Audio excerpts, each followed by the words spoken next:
മിക്ക അമ്മമാരും കമൻറ്റിൽ ചോദിക്കുന്ന ഒരു കാര്യമാണ് റാഗി ചൂടായതുകൊണ്ട് ഈ ഒരു ചൂട് കാലാവസ്ഥയിൽ കുഞ്ഞിന് കൊടുക്കാൻ പാടുണ്ടോ. അതുപോലെ തന്നെ ചിലരൊക്കെ ചോദിക്കുന്നത് റാഗി തണുപ്പായതുകൊണ്ട് കുഞ്ഞിന് കഫക്കെട്ട് ഉണ്ടാക്കുന്നതിന് ഇടയാക്കുമോ എന്നുള്ള കാര്യം. ഇത് കേട്ടപ്പോൾ മിക്കവർക്കും ഉണ്ടാവുന്ന ഒരു ഡൗട്ടായിരിക്കും റാഗി ശരിക്കും ചൂടാണോ തണുപ്പാണോ എന്നുള്ളത്. അതുകൊണ്ട് നമുക്ക് റാഗി കുഞ്ഞുങ്ങൾക്ക് കൊടുക്കുന്നത് കാരണം കുഞ്ഞിന് കഫക്കെട്ടോ അല്ലെങ്കിൽ ഒരു ചൂട് കാലാവസ്ഥയിൽ കുഞ്ഞിന് കൊടുക്കുന്നത് കൊണ്ട് എന്തെങ്കിലും ദോഷം ഉണ്ടാക്കുമോ എന്നതിനെ കുറിച്ചൊക്കെ നോക്കാം ഇന്നത്തെ വീഡിയോയിൽ. ഞാൻ ഡോക്ടർ റിസ. എൻ്റെ ചാനൽ ആദ്യമായിട്ട് കാണുന്നവരാണെങ്കിൽ സബ്സ്ക്രൈബ് ചെയ്യാൻ മറക്കരുത്. അപ്പോൾ നമുക്ക് വീഡിയോയിലേക്ക് കടക്കാം. കുഞ്ഞുങ്ങൾക്ക് സോളിഡ് ഫുഡ് സ്റ്റാർട്ട് 6 മാസം കംപ്ലീറ്റ് ആയതിനു ശേഷമാണ്. 6 മാസം വരെയുള്ള കുഞ്ഞുങ്ങൾക്ക് മുലപ്പാൽ മാത്രമേ കൊടുക്കാവൂ. മുലപ്പാൽ ഇല്ല എന്നുണ്ടെങ്കിൽ നിങ്ങൾക്ക് ഫോർമുല മിൽക്കും കൊടുക്കാവുന്നതാണ്. പലരും പറയുന്ന ഒരു കാര്യമാണ് 4 മാസമായിട്ടുണ്ട് അല്ലെങ്കിൽ 5 മാസമായിട്ടുണ്ട് ഒട്ടും തന്നെ മുലപ്പാൽ കുറവാണ്, കുഞ്ഞു മുലപ്പാൽ കുടിക്കുന്നില്ല, അതുകൊണ്ട് കുഞ്ഞിന് റാഗി കൊടുത്തു തുടങ്ങാമോ അല്ലെങ്കിൽ മറ്റെന്തെങ്കിലും ഫുഡൊക്കെ കൊടുത്തു തുടങ്ങാമോ എന്നുള്ളത്. ഈ പ്രശ്നങ്ങളൊക്കെ ഉള്ളത് കൊണ്ട് തന്നെ നിങ്ങൾ കുഞ്ഞിന് നേരത്തെ തന്നെ ഫുഡൊക്കെ കൊടുത്തു തുടങ്ങാൻ ആഗ്രഹിക്കുന്നവരാണ് അല്ലെങ്കിൽ കൊടുത്തു തുടങ്ങാൻ ഉദ്ദേശിക്കുന്നവരാണ് എന്നുണ്ടെങ്കിൽ തീർച്ചയായിട്ടും നിങ്ങൾ നിങ്ങളുടെ കുഞ്ഞിനെ കാണിക്കുന്ന ഡോക്ടറെ കാണിച്ചിട്ട് ഡോക്ടർ എന്താണ് പറയുന്നത് അതനുസരിച്ചിട്ട് നിങ്ങൾ ഫോളോ ചെയ്യുന്നതിന് വേണ്ടിയിട്ടും ശ്രദ്ധിക്കേണ്ടതാണ്. ചില ഡോക്ടേഴ്സൊക്കെ അമ്മമാരോട് നേരത്തെ തന്നെ ചില ഫുഡൊക്കെ ചെറിയ രീതിയിലൊക്കെ ഫുഡൊക്കെ സ്റ്റാർട്ട് ചെയ്യാൻ പറയാറുണ്ട്. എന്നാൽ എല്ലാ കുഞ്ഞുങ്ങളിലും അതുപോലെ തന്നെ ആവണമെന്നില്ല. അതുകൊണ്ട് നിങ്ങൾ ഫുഡ് 6 മാസത്തിന് മുൻപ് തന്നെ നിങ്ങൾ കൊടുക്കാൻ ഉദ്ദേശിക്കുന്നവരാണ് എന്നത് തീർച്ചയായിട്ടും നിങ്ങളുടെ ഡോക്ടറോട് ചോദിക്കേണ്ടതാണ്. ഇനി വിഷയത്തിലേക്ക് വരാം. കുഞ്ഞുങ്ങൾക്ക് ഫുഡൊക്കെ കൊടുത്തു തുടങ്ങുന്ന സമയത്ത്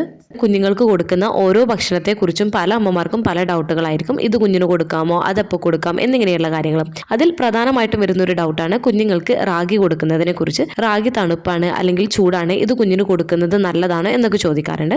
കുഞ്ഞുങ്ങൾക്ക് ഫുഡൊക്കെ സ്റ്റാർട്ട് ചെയ്യുന്ന സമയത്ത് കുഞ്ഞുങ്ങൾക്ക് കൊടുക്കാൻ പറ്റിയിട്ടുള്ള ബെസ്റ്റ് ഫുഡിലൊന്നാണ് കുഞ്ഞുങ്ങൾക്ക് റാഗി എന്ന് പറയുന്നത്. ഈ റാഗിയിൽ ധാരാളം കാൽഷ്യം അടങ്ങിയിട്ടുണ്ട്, അയൺ അടങ്ങിയിട്ടുണ്ട്, പൊട്ടാഷ്യം, അതുപോലെ തന്നെ ലോ ഫാറ്റ് ഒക്കെ ആയതുകൊണ്ട് തന്നെ കുഞ്ഞുങ്ങൾക്ക് എപ്പോഴും ഇത് കൊടുക്കുന്നത് നല്ലത് തന്നെയാണ്. ഇത് കുഞ്ഞിന്റെ എല്ലിന്റെയും പല്ലിന്റെയും ബലത്തിനും അതുപോലെ തന്നെ കുഞ്ഞിൽ വിളർച്ചയൊക്കെ തടയുന്നതിനൊക്കെ ഇത് സഹായിക്കുകയും ചെയ്യുന്നതാണ്. അതുകൊണ്ട് തന്നെ എന്തുകൊണ്ടും കുഞ്ഞുങ്ങൾക്ക് റാഗി കൊടുക്കുന്നത് നല്ലതാണ്. ഇനി ഈ ഒരു റാഗി കൊടുക്കുന്നത് ചൂട് കാലാവസ്ഥയിൽ നല്ലതാണോ അല്ലെങ്കിൽ റാഗി കുഞ്ഞുങ്ങൾക്ക് കൊടുക്കുന്നത് കാരണം അത് കഫക്കെട്ട് ഉണ്ടാക്കുമോ എന്നതിനെ കുറിച്ചാണ് മിക്കവർക്കും ഉണ്ടാവുന്ന ഒരു ഡൗട്ട് എന്ന് പറയുന്നത്. സത്യത്തിൽ റാഗി തണുപ്പാണ് അല്ലെങ്കിൽ ചൂടാണ് എന്ന് പറയുന്നത് ഓരോ മിഥ്യാധാരണയാണ്. അതായത് ഒരു ഫുഡും കുഞ്ഞ് കഴിച്ചു കഴിഞ്ഞാൽ അത് തണുപ്പോ ചൂടോ ഉണ്ടാക്കുന്നില്ല. തണുത്ത ഫുഡ് എന്ന് പറയുന്നത് നമ്മൾ ഫ്രിഡ്ജിൽ വെച്ചിട്ടുള്ള ഫുഡിനെയാണ് തണുത്ത ഫുഡ് എന്ന് പറയുന്നത്. ആ തണുത്ത ഫുഡ് കുഞ്ഞുങ്ങൾക്ക് നേരിട്ട് കുഞ്ഞിന് കൊടുക്കുന്നത് കുഞ്ഞിന് നല്ലതല്ല. ഇത് കുഞ്ഞിന് കഫക്കെട്ടും അതുപോലെ തന്നെ മറ്റ് അസുഖങ്ങളും ഉണ്ടാക്കുന്നതിന് ഇടയാക്കുകയും ചെയ്തേക്കാം. ബാക്കി അല്ലാത്ത ഭക്ഷണങ്ങളൊന്നും കുഞ്ഞിന്റെ ശരീരത്തിന് ചൂടോ തണുപ്പോ ഉണ്ടാക്കുന്നില്ല. റാഗിയൊക്കെ അത്രയും ന്യൂട്രീഷൻ ഉള്ളത് കൊണ്ട് തന്നെ അത് കുഞ്ഞിന് കഫക്കെട്ടുള്ള ടൈമിലും കൊടുക്കാവുന്നതാണ്. യാതൊരു തരത്തിലുള്ള പ്രശ്നം ഉണ്ടാക്കുന്നതല്ല. അതിനി കൊടുത്തെന്ന് വിചാരിച്ചിട്ട് കഫക്കെട്ട് ഉണ്ടാക്കുകയും ചെയ്യുന്നതല്ല.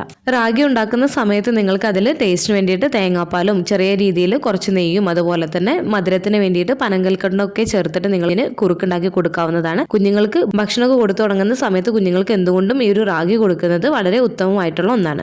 റാഗി നല്ലതാണെന്ന് വെച്ചിട്ട് കുഞ്ഞിന് റാഗി മാത്രം കൊടുക്കാതിരിക്കുക. കുഞ്ഞുങ്ങൾക്ക് മറ്റു ഫുഡ് ഐറ്റംസും കുഞ്ഞുങ്ങൾക്ക് ഭക്ഷണത്തിൽ ഉൾപ്പെടുത്താൻ വേണ്ടിയിട്ട് ശ്രദ്ധിക്കേണ്ടതാണ്. അതുപോലെ തന്നെ എല്ലാ കുഞ്ഞുങ്ങൾക്കും റാഗി പറ്റിക്കൊള്ളണമെന്നില്ല. ചില കുഞ്ഞുങ്ങൾക്ക് ചിലപ്പോൾ റാഗി അലർജി ഉണ്ടാക്കിയേക്കാം. അപ്പോൾ കുഞ്ഞുങ്ങൾക്ക് റാഗിയൊക്കെ കൊടുത്തതിന് ശേഷം അലർജി പോലെ എന്തെങ്കിലും കാണിക്കുന്നുണ്ട് എന്നുണ്ടെങ്കിൽ കുഞ്ഞുങ്ങൾക്ക് റാഗി കൊടുക്കുന്നത് സ്റ്റോപ്പ് ചെയ്യുക അല്ലെങ്കിൽ ഡോക്ടറെ കാണിക്കുന്നതിന് വേണ്ടിയിട്ട് ശ്രദ്ധിക്കുകയും ചെയ്യേണ്ടതാണ്. അപ്പോൾ റാഗി തണുപ്പാണ് അല്ലെങ്കിൽ ചൂടാണ് എന്ന് പറഞ്ഞ് കുഞ്ഞിന് റാഗി കൊടുക്കാതിരിക്കരുത്. റാഗിയിൽ നിന്നും കുഞ്ഞുങ്ങൾക്ക് ഒരുപാട് പോഷകങ്ങൾ ലഭിക്കുന്നുണ്ട്. ഈ ഒരു വീഡിയോ നിങ്ങൾക്ക് യൂസ്ഫുൾ ആയിട്ട് തോന്നിയിട്ടുണ്ടെങ്കിൽ മറ്റുള്ളവർക്കും കൂടെ ഷെയർ ചെയ്ത് കൊടുക്കാം. എന്തെങ്കിലും ഡൗട്ടുകൾ ഉണ്ടെങ്കിൽ കമന്റ് ആയിട്ട് ചോദിക്കാവുന്നതാണ്. അടുത്തൊരു വീഡിയോയിൽ കാണുന്നത് വരെ ബൈ.